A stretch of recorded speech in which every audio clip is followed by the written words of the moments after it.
Sticks and stones may break my bones, but words can never hurt me. Do you remember that from childhood? Well, I am here to tell you today that that is a lie. In fact, words can hurt and words can heal. Words can destroy a vision, a dream, a reality, and words can build one. And I want to specifically share today about an amazing book series I'm reading with some incredible ideas in it. Let's talk about how words create and destroy, and how you can use words to have a better life for yourself. And it's not hard. It's something you can start doing right now today to create a better tomorrow. I'm Waxéla Sananda.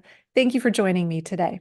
The book series that I am reading is called The Ringing Cedars of Russia, also known as the Anastasia series. I heard about this series recently at a biohacking mastermind I went to. Holistic Hilda actually brought one and talked about it a little bit and piqued my interest.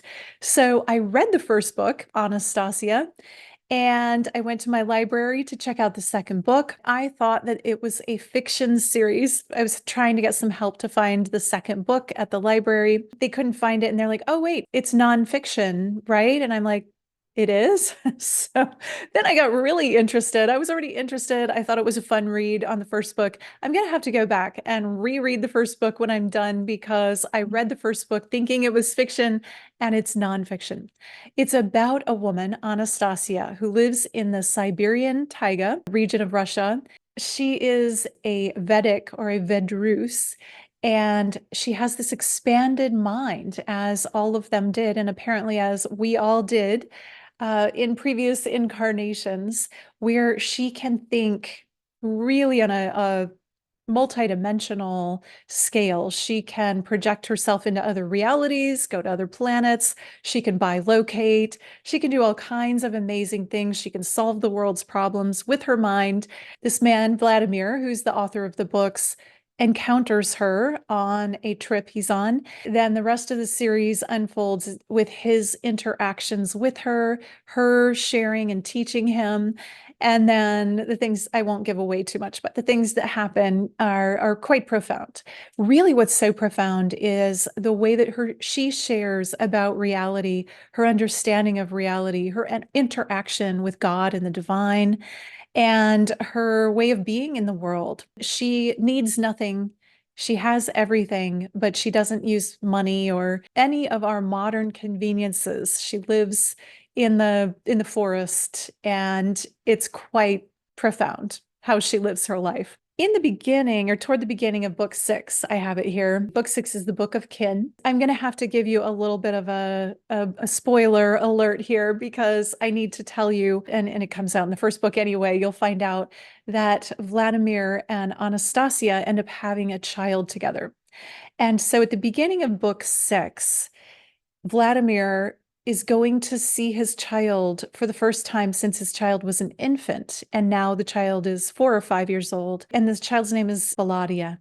I hope I'm saying that right. It's a boy. So Vladimir encounters Vadia in the forest. He was meditating, and his son comes up and recognizes him, and they start a dialogue. And this boy is just incredibly brilliant.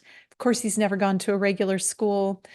He can already read and write in many languages, and Anastasia has taught him how to think in the way that she does. One of the things that happens is Vladimir asks Vadia, "What do you want to be when you grow up?" Which confused him, confused his son, because like, what do you mean? I just am. I am. I can't.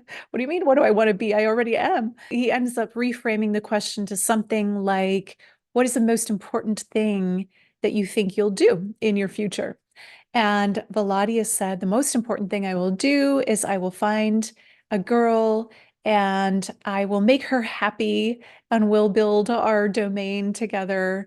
A kin's domain is something they go deeply into. That we'll build our space of love together. And then Vladimir says, well, where are you going to find this girl? Because, he lives in the forest.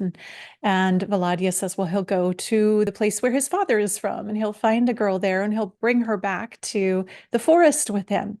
And then Vladimir says he's trying to prepare his son for the way that the world is where he comes from, because his son lives in the forest and doesn't really have contact with modern day reality. So Vladimir tells him, well, I have to prepare you. What's going to happen is you might find that girl and bring her here, but and also Valadia says he doesn't need to find the most beautiful girl, because he will bring her to their space of love, and he will heal her from whatever sickness she might have gotten in that crazy world of the city.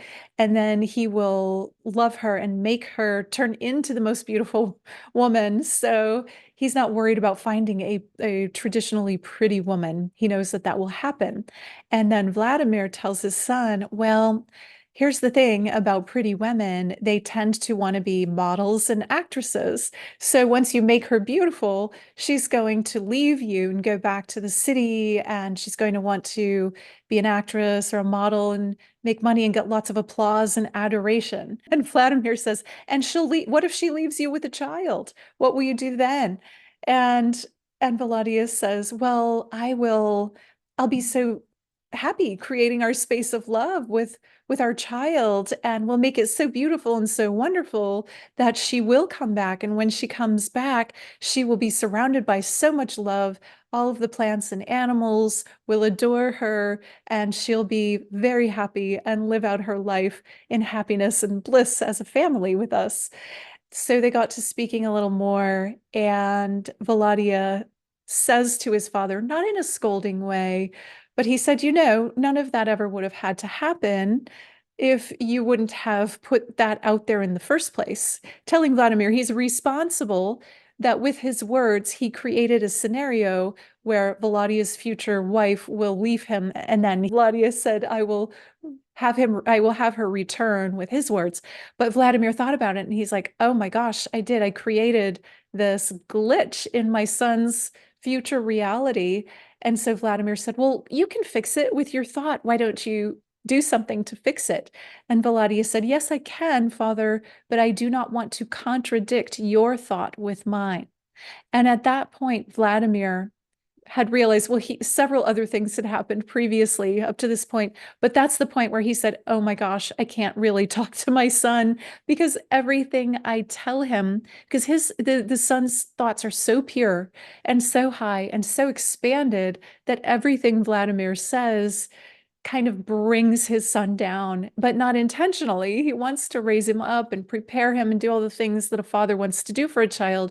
But just by nature of the slowness of Vladimir's thought process and the rapidness of Volodya's thought process and his expandedness, everything that Vladimir shares with Volodya is actually of lower frequency.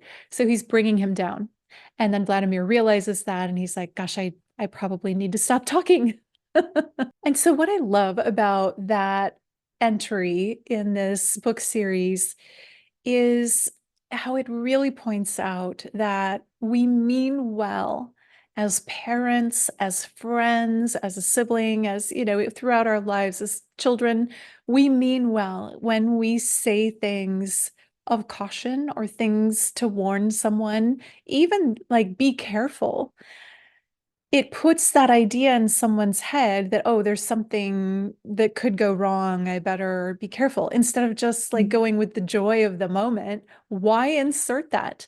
And we do it in so many ways throughout our communication.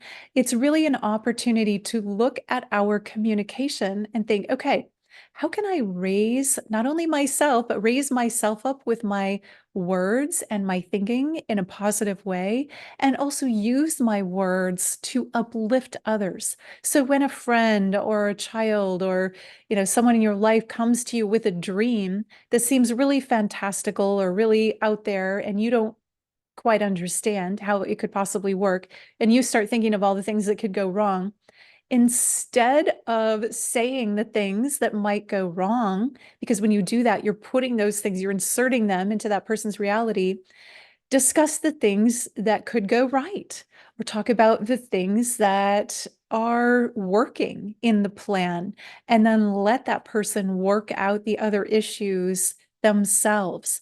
And we can do this, we can really be conscious of doing this with all of our relations and, of course, in our own lives. Where do we tear ourselves down? If you take a look at your internal self-talk, where do you talk down to yourself? Where do you talk yourself out of doing something that you wanted to do because of all the reasons you might fail or all the things that might go wrong? Where do you stop yourself from, whether it's travel or an investment or a business venture or dating or whatever it might be? You could insert really anything there. Where do you talk yourself out of it based on what's gone wrong in the past and what you're projecting into the future from the past that could go wrong, or from somebody else's experiences that you've heard about? And where can you pull that back and use your mind and your thoughts to create this amazing, joyful dream? And another thing in this book series that they talk about over and over and over is take time to think, and to think larger, and use your mind and your thoughts to expand yourself and to better the world. Anastasia is constantly thinking to improve the world, thinking of ways to improve the world. And then she sets her plans into action in her various ways. And it is fascinating. So I recommend the book series, The Ringing Cedars of Russia. And I would love to hear if you have read them. Let me know in the comments below by saying I have or whatever, and then let me know if you want to. What was your favorite book, or was there some takeaway that you had? What did you love about those books? Also, there's a group, a forum, where if you have read the books, you can join that forum. I think it's mentioned in book 6 how you can find it. I just joined that forum, and there's a lot of good stuff happening there as well. So this is all just public service announcement on this book because I'm so impressed by them, this book series. You can get them, well, not every library is going to have them, but I'm getting them through my local library. My local library only had, I think, 2 or 3 of this series, but I was able to find all of the rest of them through interlibrary loans, which they do. And then actually 2 of them I purchased myself. You can still get them online. You can get the whole series online if you just do an online search. Abe Books is a good spot. Amazon, I think, has some. So look around and you'll find them, and enjoy. And let me know your thoughts on this series if you do engage with it. How are you going to use your words to uplift your life and others? Thank you for joining me today. If you like this video, give it a thumbs up, like, subscribe, share it with someone. I love you. I appreciate you. Namaste.